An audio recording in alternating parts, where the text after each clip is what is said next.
আসসালামু আলাইকুম। Genuine computer একাডেমিতে আপনাদের স্বাগতম। মাইক্রোসফট ওয়ার্ডের আজকের ক্লাসে আমরা দেখব ইনসার্ট ট্যাব ইনসার্ট ট্যাব বা ইনসার্ট মেনু। আমরা ইনসার্টে আসলাম। ইনসার্টে আসার পর আমাদের এখানে বেশ কিছু আমরা টুলস দেখতে পাচ্ছি। ইনসার্ট কথার অর্থ হচ্ছে কোনো কিছু প্রবেশ করানো। আমরা আমাদের এই ডকুমেন্টের মধ্যে কিবোর্ডে টাইপিং ব্যতীত আমরা এখানে ইনসার্ট থেকে কিছু জিনিস এখানে নিয়ে আসবো। সেটা হতে পারে পিকচার, তারপরে কভার পেজ আছে, তারপরে অনলাইন পিকচার আছে, শেপ আছে, আইকনস আছে, তারপরে এখানে 3D model, smart art, chart, এই ধরনের কিছু অপশন আছে। তারপরে আছে স্ক্রিনশট, তারপরে এখানে আছে টেক্সট বক্স এবং ওয়ার্ড আর্ট। এই সমস্ত জিনিস আমরা এখানে আমাদের ডকুমেন্টের মধ্যে নিব। আর এটার জন্য আমরা ইনসার্ট মেনুতে আসলাম। তো আমাদের আমাদের এখানে আমাদের যে বিষয়গুলো আছে, প্রথম হচ্ছে পেজ, তারপর হচ্ছে টেবল, তারপরে আছে ইলাস্ট্রেশন, তারপরে এখানে একটা আছে অ্যাডিনস। এই অ্যাডিনসটা আমাদের প্রয়োজন নাই, আমরা এটা আমাদের আলোচনার বাইরে রাখবো, অ্যাডিনসটা বাতিল। তারপর আমাদের এখানে আছে মিডিয়া, আমরা মিডিয়াটা আলোচনা করব। এখানে আছে লিঙ্ক, তারপরে কমেন্ট, হেডার অ্যান্ড ফুটার, তারপরে টেক্সট, সিম্বল। এখানে মোট আমাদের 1 2 3 4 5 6 7 8 9, আমরা এখানে মোট এই 9টা বিষয় নিয়ে আলোচনা করব। আমাদের এই ইনসার্ট থেকে মোট আমরা 9টা বিষয় নিয়ে আমরা আলোচনা করব। তোমরা প্রথমে দেখি পেজের আন্ডারে আমাদের 3টা অপশন আছে। এইটুকু হচ্ছে পেজের অপশন। এখানে আছে কভার পেজ, এখানে আছে ব্ল্যাঙ্ক পেজ, এখানে আছে পেজ ব্রেক। তো কভার পেজের কাজ হচ্ছে আমরা যেসব বইগুলো আমরা পড়ে থাকি সেই বইয়ের একটা কভার পেজ থাকে, প্রথম দিকে থাকে। আমরা যদি কভার পেজের এখানে একটা ড্রপ ডাউন বাটন আছে, যদি এখানে ক্লিক করে দিই, এই বাটনটা যদি ক্লিক করে দিই, তাহলে আমাদের এখানে কভার পেজের একটা অপশন আসলো। ঠিক আছে, এখানে বেশ কিছু অপশন আছে। তা আমরা প্রথমটাই লিখি। আমরা প্রথমটা নিলাম, আমাদের এখানে কভার পেজটা এসে গেল। কভার পেজের নিচ থেকে আমাদের ডকুমেন্টটা আছে। তো এখন কভার পেজের মধ্যে আপনি চাইলে আপনি কি বিষয়ে একটা এই ডকুমেন্টগুলো লিখলেন সেটার একটা নাম এখানে দিতে পারবেন, ডকুমেন্ট টাইটেল এই জায়গার মধ্যে। তো আমরা ডকুমেন্ট টাইটেল দিব হচ্ছে, আমরা এই নামটা দিব, লরেন ইপসাম। আমরা এখান থেকে কপি করে আমরা এটাকে এখানে নিয়ে আসি। আমরা এখানে এটাকে পেস্ট করে দিব। তো আর এটা হচ্ছে সাবটাইটেল। তো এই লরেন ইপসাম, এটা আমরা কি নিয়ে লিখলাম সেটা হচ্ছে একটা, আমরা এখানে লিখলাম হচ্ছে ডামি টেস্ট।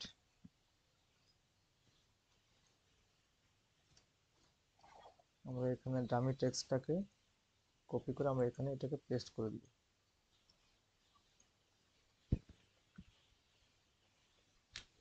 আর এখানে ছোট করে কিছু কথা থাকতে পারে। আমাদের বিষয়ের নাম হচ্ছে লরেন ইপসাম, আর এটা হচ্ছে একটা ডামি টেক্সট আমরা লিখলাম। আর এখানে যিনি লিখবে রাইটারের নামটা থাকবে, নামটা এখানে যে কোনো একটা নাম দেওয়া যাবে। ঠিক আছে, তো এই হলো আমাদের কাভার পেজ। এটা হচ্ছে বুক কাভারের মতো, বইয়ের যে কাভার থাকে সেই কাভার পেজ। আমরা এইভাবে একটা কাভার পেজ নিতে পারি। যদি এটা পছন্দ না হয়, আপনি অন্যটা নিতে পারেন। কাভার পেজের এই ড্রপ ডাউন বাটনে ক্লিক করলাম, ক্লিক করার পর আমরা এখান থেকে এটা নিতে পারি। এটা নিলে এটার নামটা মাঝখানে এইভাবে আসছে। আপনি চাইলে এই ডিজাইনগুলো কাস্টমাইজ করতে পারবেন, এগুলোকে কালার চেঞ্জ করা যাবে। আমরা ফরম্যাটে গিয়ে এগুলো একটা অন্য কালার দিয়ে দিব। আমি এই কালারটা দিলাম এবং এটাকেও আমি সেম কালার দিব। এটাকেও আমি সেম কালার দিয়ে দিব। এবার লেখাটাকে আমি একটু মোটা করে দিলাম, বোল্ড করলাম, এবং এখান থেকে আমরা সাইজ বাড়ায় দিতে পারি। ঠিক আছে, চাইলে এখান থেকে ফন্ট চেঞ্জ করে দেবে, আমরা ফন্টে গিয়ে আমরা দেবো এরিয়াল, দিতে দিলাম। এটা আমরা আমাদের মতো করে আমরা কাস্টমাইজ করে নিতে পারবো। ঠিক আছে, যদি এটা পছন্দ না হয় আমরা অন্যটা নিতে পারি। ইনসার্ট থেকে কাভার পেজের ড্রপ ডাউন বাটনে ক্লিক করলাম, করে আমরা এটাও নিতে পারি, অথবা আমরা এটাও নিতে পারি। এটা নিলে আমাদের এইভাবে এটা আসবে। চাইলে এগুলোরও আপনারা কালার চেঞ্জ করতে পারবেন, পছন্দ মতো যে কোনো কালার দেওয়া যাবে। তো এটা হচ্ছে আমাদের বুক কাভার বা কাভার পেজ। তারপরে আসেন ব্ল্যাঙ্ক পেজ। ব্ল্যাঙ্ক পেজ হচ্ছে আমাদের ডকুমেন্টের, আমাদের মধ্যে মনে হয় যে আমরা এই পেজের মাঝখানে আমরা একটা অন্য পেজ নিব, আমি এখানে কার্সর রাখলাম, আমি এই লেখাটা এবং এই লেখাটার এই মাঝখানে আমি অন্য একটা ব্ল্যাঙ্ক পেজ নিব, যাতে আমি আর কিছু এখানে মাঝখানে লিখতে পারি। সেই জন্য আমরা কি করব, এখানে কার্সরটা রাখবো, আর রেখে আমরা এই ব্ল্যাঙ্ক পেজে একটা ক্লিক করে দিব। দেখুন লেখা আসছে অ্যাড এ ব্ল্যাঙ্ক পেজ, আমরা এখানটা ক্লিক করব, আমাদের একটা ব্ল্যাঙ্ক পেজ এখানে অ্যাড হয়ে গেছে। এই লেখার এবং এই লেখার মাঝখানে একটা ব্ল্যাঙ্ক পেজ আমাদের অ্যাড হয়ে গেছে। ঠিক আছে, এখন চাইলে আমরা এখানে কিছু লিখতে পারবো। তারপরে আসেন পেজ ব্রেক। পেজ ব্রেক হচ্ছে আমাদের এই প্রত্যেকটা ডকুমেন্টের যতগুলো পেজ হবে, আমাদের এখানে মোট এখন 5টা পেজ আছে, একটা পেজের সাথে একটা পেজের একটা লিঙ্ক থাকে। আমরা যদি ধর আমি এখান থেকে আমি যদি এখান থেকে ব্যাক স্পেস দিই, দেখেন আমাদের লেখাটা এখানে চলে আসছে। আবার যদি আমরা ধরেন আমি এটাকে আমি এখান থেকে এন্টার দিয়ে, আমি এন্টার দিতে দিতে এটাকে আমি পরের পেজে নিয়ে গেলাম, আমি এইভাবে এখানে ফাঁকা করলাম। ঠিক আছে, এই জায়গাটুকু আমরা এখন ফাঁকা করে রাখছি।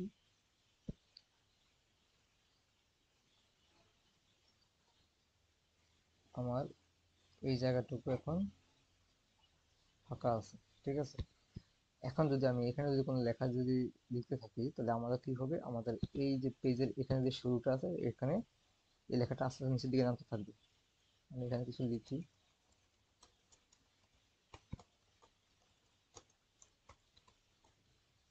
দেখেন এখানে আমি 2 লাইন লিখে এন্টার দিলাম, আমার এখানে 2 লাইন নিচে নেমে গেছে। ঠিক আছে, এখানে 2 লাইন নিচে নেমে গেছে, অর্থ হচ্ছে কি আমার এখানে ফাঁকা যে আমরা রাখছি, এটা আমরা এখানে কিবোর্ড থেকে এন্টার প্রেস করে আমরা ফাঁকা করছি। যদি আমরা এন্টার প্রেস না করি তাহলে কি হয় দেখেন, আমরা এটাকে আবার আগের জায়গায় নিয়ে আসি,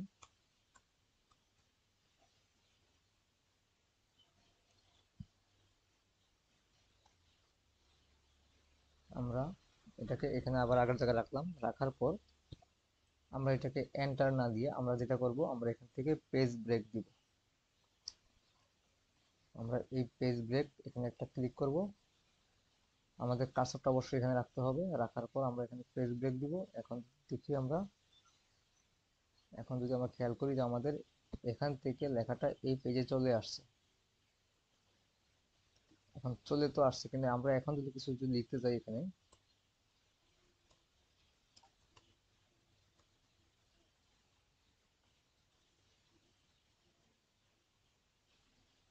আমরা যেখানে যদি কিছু লিখি, আমরা এখানে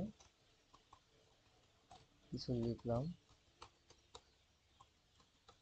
এবং আমরা নিচে খেয়াল করব যে আমাদের এই লেখাটা পেজের এই জায়গাতেই স্থির আছে।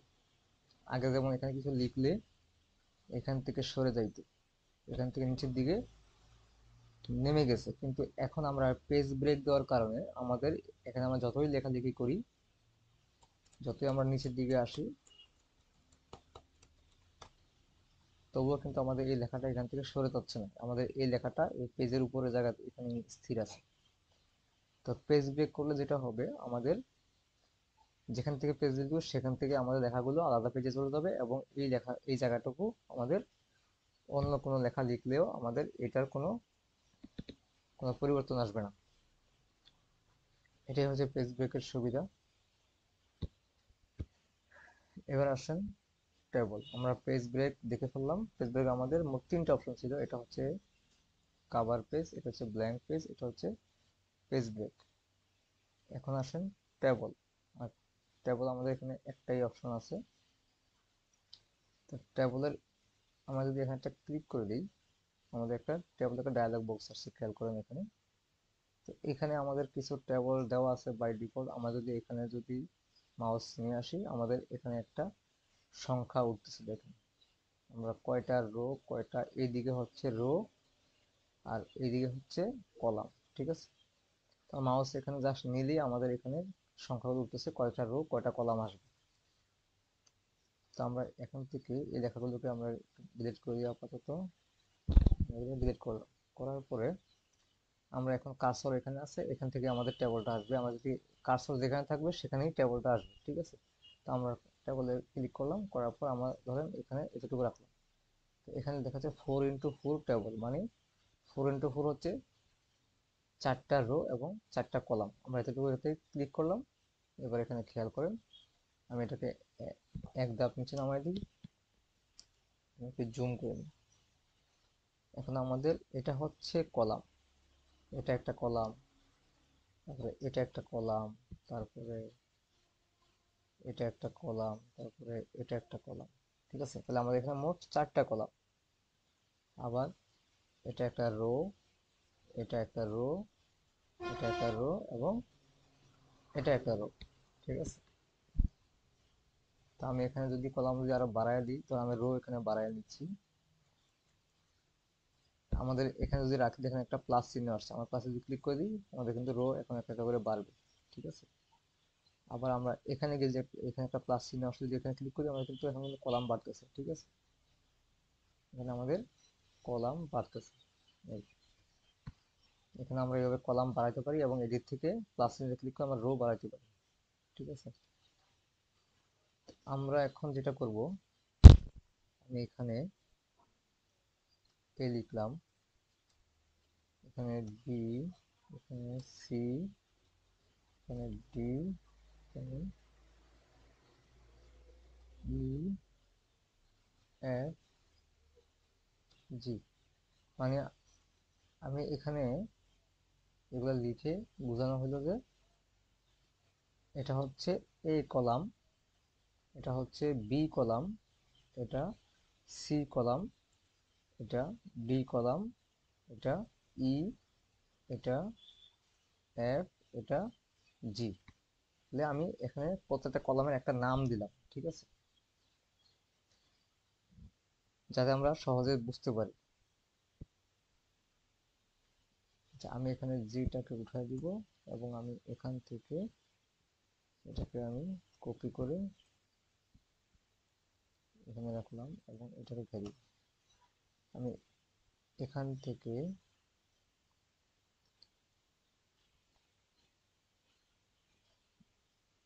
আমি এখান থেকে এটা দিব 1 2 3 4 5।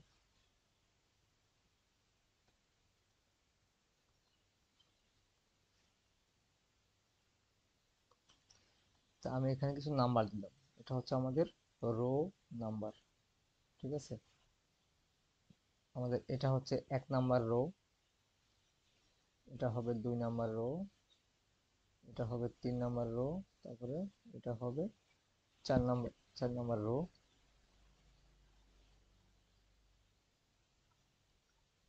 এইভাবে করে আমাদের 5 নাম্বার 6 নাম্বার, এগুলো হচ্ছে আমাদের রো, ঠিক আছে। বানানটা কেমন হবে,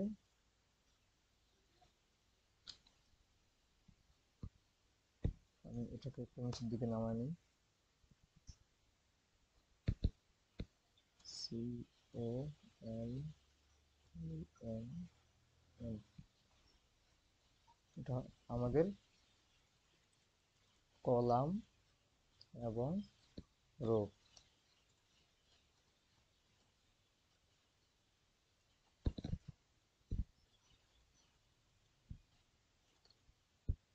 তাহলে কলাম কোনগুলো, উপর থেকে নিচের দিকে এগুলো হচ্ছে কলাম, ঠিক আছে।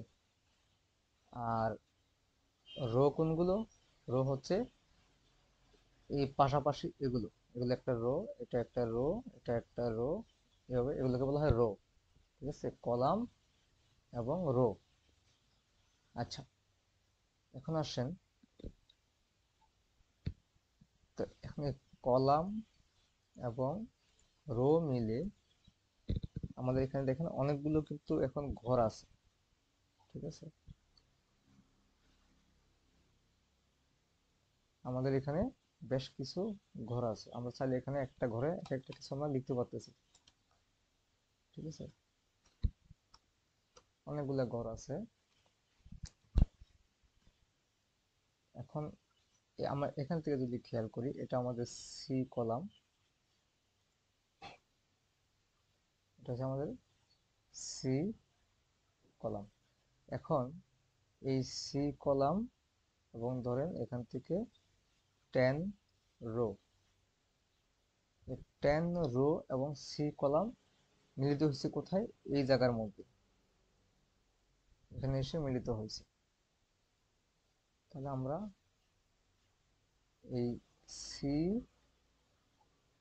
এবং 10 এর এই কলামটা যেখানে মিলিত হয়েছে, এই ঘরটাকে আমরা বলবো হচ্ছে C10 সেল।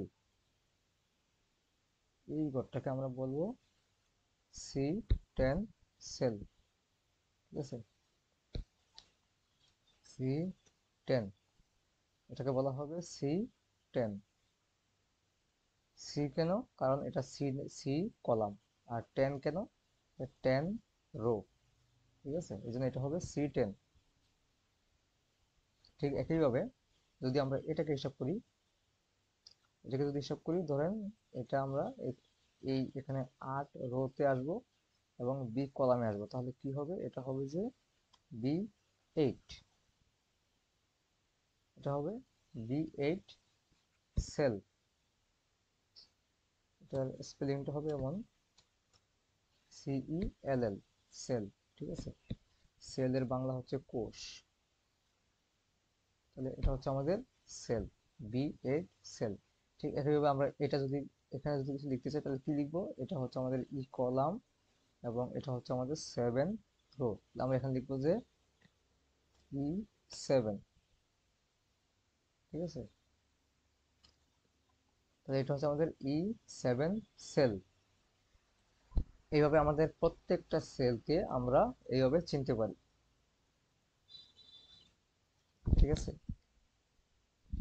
তাহলে সর্বশেষ আমাদের আমরা এখানে একটা এক কলাম নিয়েছি এবং সর্বশেষ এখানে আমাদের 15 নাম্বার রো আছে, 15। তাহলে আমরা এই সেলটাকে বলবো, এটাকে আমরা বলবো যে F15 সেল। ঠিক আছে, এটা হবে F15 সেল। এইভাবে আমরা আমাদের এই কলাম এবং রো এর সমন্বয়ে যেসব সেলগুলো আছে, আমরা এগুলোকে এক একটা নামে চিনব। কিভাবে আমরা নামটা ঠিক করব? সেটা হচ্ছে আমাদের কলাম এবং রো এর সমন্বয়ে যেটা হবে সেটাকে আমরা সেই নামে সেলটাকে বলবো। ঠিক আছে, যদি কোনো কনফিউশন থাকে, যদি বুঝতে অসুবিধা হয়, আমাদেরকে নক দিবেন, আমরা পরে আবার জানাই দিব সেটা। আর এখানে আমাদের যে একটা ফাঁকা জায়গা আছে, এটা আমাদের কোনো ব্যবহারে আসবে না। এটা হচ্ছে মূলত, এটা আমরা যখন এক্সেল শিখবো তখন এক্সেলে আমাদের এটাকে বলা হবে যে নেম বক্স বা অ্যাড্রেস বার বলবে এটাকে। নেম বক্স বা আমরা আমরা আমাদের এই কার্সরকে যেখানে রাখবো, সেই যদি আমরা এখানে যদি কার্সর রাখি, এই নাম্বার, এই লেখাটা আমাদের এখানে দেখা যাবে। এটা হচ্ছে এক্সেলের ক্ষেত্রে। আমরা যদি এখানে যদি কার্সর রাখি, তাহলে আমাদের এই এই এই নাম্বারটা আমাদের তখন এখানে শো করবে। যদি আমরা এখানে কার্সর রাখি, এই নাম্বারটা আমাদের এখানে শো করবে। ঠিক আছে, এটা হচ্ছে এক্সেলের ক্ষেত্রে। তো এটা আমাদের কোনো ব্যবহারে আসবে না, আমরা জাস্ট বোঝার জন্য এখানে আমরা কলামের নাম দিলাম এবং এখানে রো এর সিরিয়াল নাম্বার দিলাম।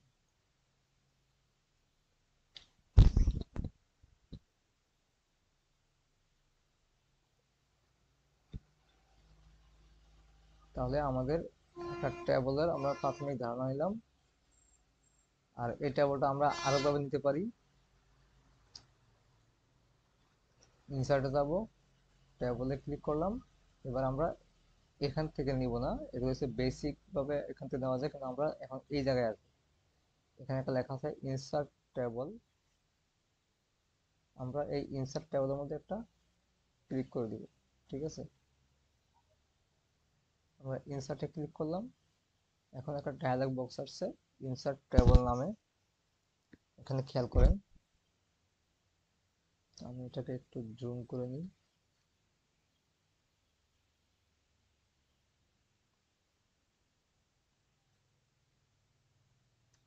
আমরা এখানে যদি খেয়াল করি,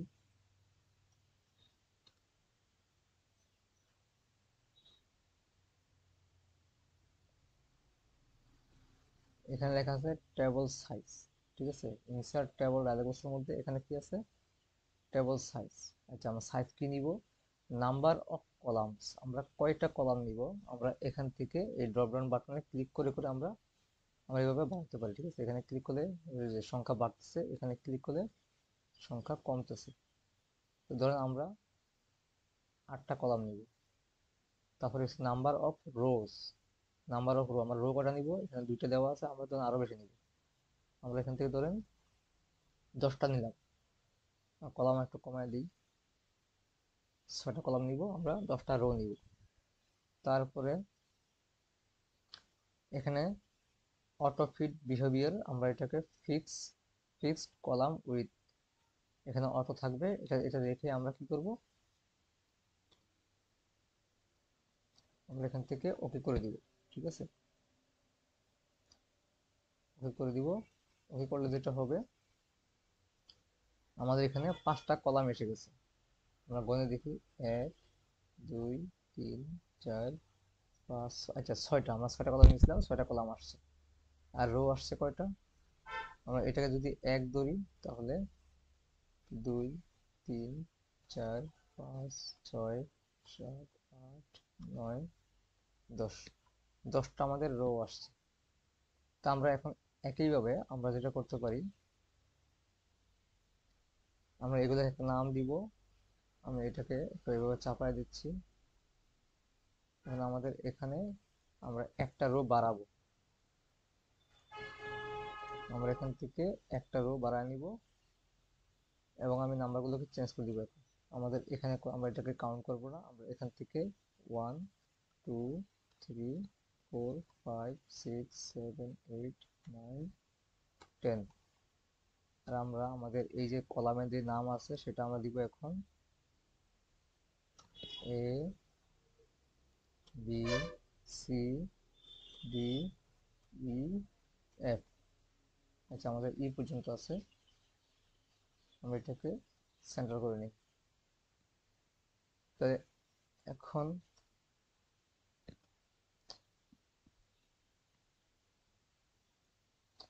আমরা আবার আগের মতো দেখলাম যে এটা হচ্ছে আমাদের এ কলাম, এটা হচ্ছে বি কলাম, এটা সি, এটা ডি, এটা ই, ই কলাম। ঠিক আছে, তারপরে এটাকে বলবো আমরা 1 number rho, rho number 1, rho number 2, rho number 3, এইভাবে করে রো নাম্বার 4 5 6 এবং এটা হচ্ছে 10। আমরা এইভাবে আমাদের কলাম এবং রো কে চিনব। আর এইগুলা প্রত্যেকটা একটা করে সেল। ঠিক আছে, এগুলো প্রত্যেকটাকে আমরা বলবো হচ্ছে সেল। সেলের বানানটা কেমন, এরকম CELL, সেল, সেল মানে কোষ। ঠিক আছে, আচ্ছা, এবার আমরা আরো একভাবে আমরা টেবল নিতে পারি। আমরা এবার একটু এই পৃষ্ঠায় আসি, ইনসার্টে যাব, ইনসার্ট টেবল, এখানে আছে ড্র টেবল।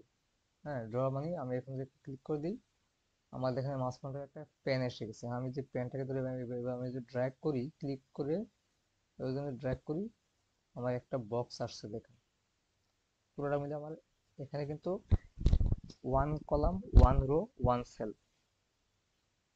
হ্যাঁ, আমি কি বললাম, 1 কলাম 1 রো 1 সেল, মানে এখানে একটাই কলাম, একটাই রো এবং একটাই সেল আছে।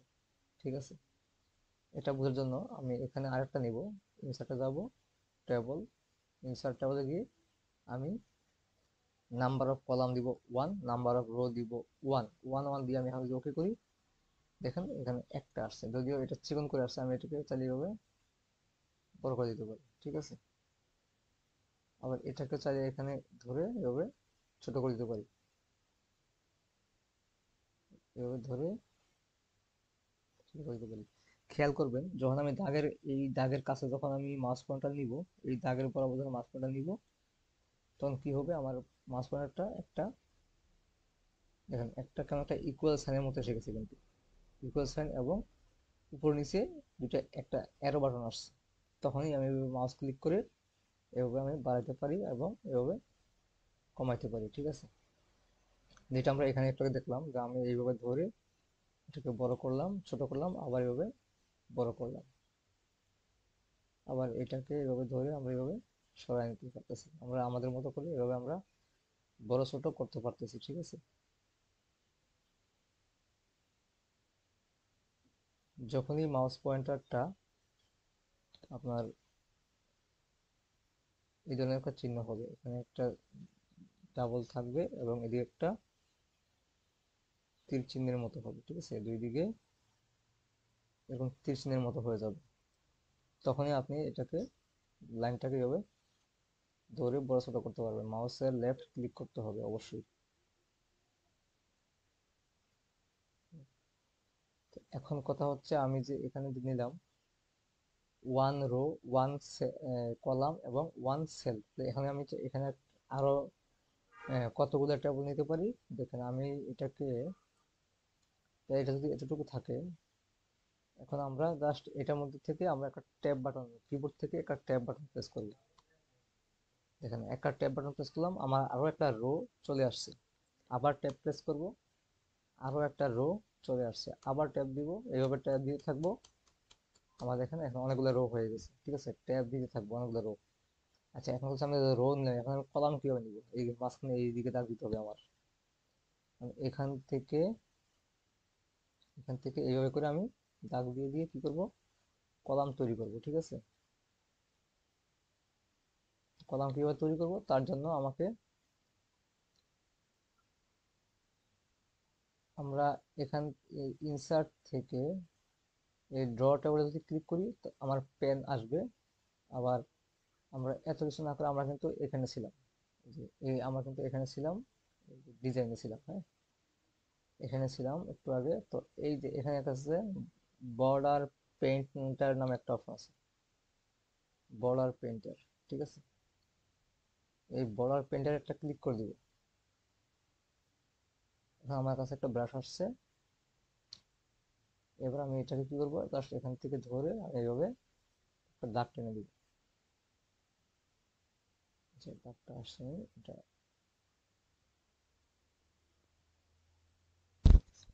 আচ্ছা, আমরা লেআউটে গিয়ে এখানে ড্র টেবিলে ক্লিক করব। এখানে যে পাশে যে লেআউটটা আছে, এই লেআউটটা কিন্তু শুধুমাত্র ট্যাবে থাকা অবস্থায় আসবে। আমি যদি বাইরে থাকি, দেখেন, যদি আমি বাইরে থাকি তাহলে কিন্তু লেআউটটা আসবে না। এখানে এখন লেআউটটা চলে গেছে, ঠিক আছে, ডিজাইন এবং লেআউটটা চলে গেছে। যখন আমি এই ট্যাবে ঢুকবো, তখন কিন্তু শুধুমাত্র ডিজাইন এবং লেআউটটা আসবে। ডিজাইন এবং লেআউটটা শুধুমাত্র ট্যাবের মধ্যে আসবে। তো আমরা এখন এখানে ট্যাব ড্র করার জন্য আমরা এই লেআউটে আসলাম, আসার পর এই যে ড্র ট্যাবে ক্লিক করবো। এখানে একটা অপশন আছে ড্র ট্যাব, যেটা আমরা ইনসার্ট মেনু থেকে এখানে আমরা দেখছি, এই যে এইটা ড্র ট্যাব, ঠিক আছে। ড্র ট্যাবে আমরা এখান থেকে এখানে একটা ক্লিক করে দিব। এখন ক্লিক করলে এবার আমার প্যানটা আসলো, এবার আমি জাস্ট এখান থেকে এইভাবে দাগ এঁকে দিব, ঠিক আছে। এবার আমরা দাগ এঁকে দিব, একটু বড় ছোট হতে পারে, সমস্যা নেই, আমরা পরে এটাকে আমরা অ্যাডজাস্ট করে নিব। আমাদের লেখার লেখা যতটুকু থাকবে ততটুকু সেই হিসেবে আমরা এবার ধরে আমরা বড় ছোট করে নিব, ঠিক আছে। এভাবে আমরা বড় ছোট করে নিব।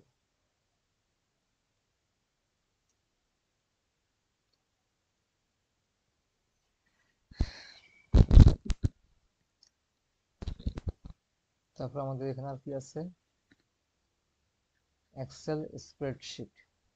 আমরা এখানে মাইক্রোসফট ওয়ার্ডে কোন তথ্য লেখার পর আমরা এক্সেল স্প্রেডশিট নিয়েও আমরা কাজ করতে পারবো, ঠিক আছে। এখানে ক্লিক করলে আমাদের এরকম একটা স্প্রেডশিট চলে আসছে। এটা আমাদের টেবিলের মধ্যে বসে গেছে। আমরা এটা টেবিলে রাখবো না, আমরা বাইরে নিয়ে যাবো। আমরা বাইরে রাখি, নিচে যাবো এক্সেল স্প্রেডশিট। একটা একটা স্প্রেডশিট আসছে আমাদের এখানে।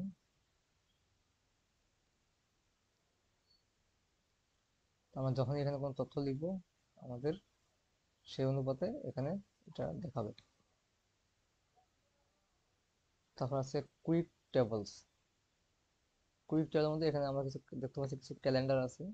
ক্যালেন্ডারের হিসাব করে আমাদের এখানে টেবল দিবে। আমরা যদি প্রথমটা যদি নেই, ক্যালেন্ডার 1 এটা যদি নেই, আমাদের এইভাবে ক্যালেন্ডারের মতো করে এভাবে একটা টেবল এসে গেছে।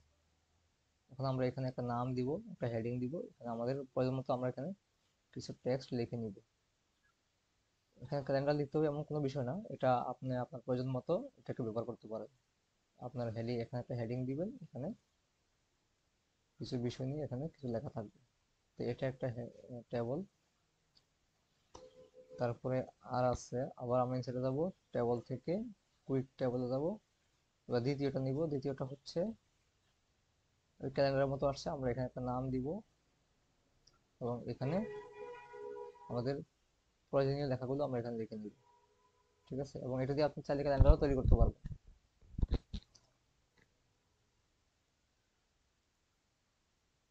তারপরে আছে এখানে আরো কিছু ডিজাইন আছে, যেমন এটা একটা টেবল ডিজাইন। এটাও মাস তারিখের মতো করে আসছে, আমরা এটাকে ব্যবহার করতে পারবো। এগুলো দিয়েও চাইলে আমরা ক্যালেন্ডার তৈরি করতে পারবো। ঠিক আছে,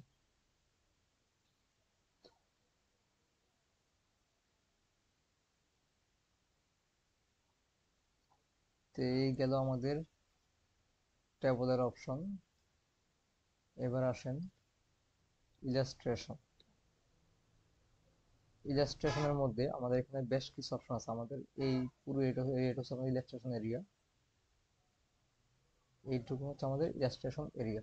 এর মধ্যে picture, online picture, shape, icon, 3D model, smart art, chart, screenshot, মোটামুটি অনেকগুলো আমাদের অপশন আছে এখানে।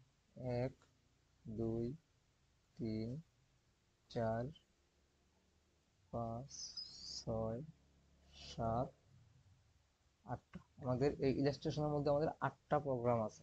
ঠিক আছে, 8টা অপশন আছে, আমরা এগুলো এক এক করে দেখবো।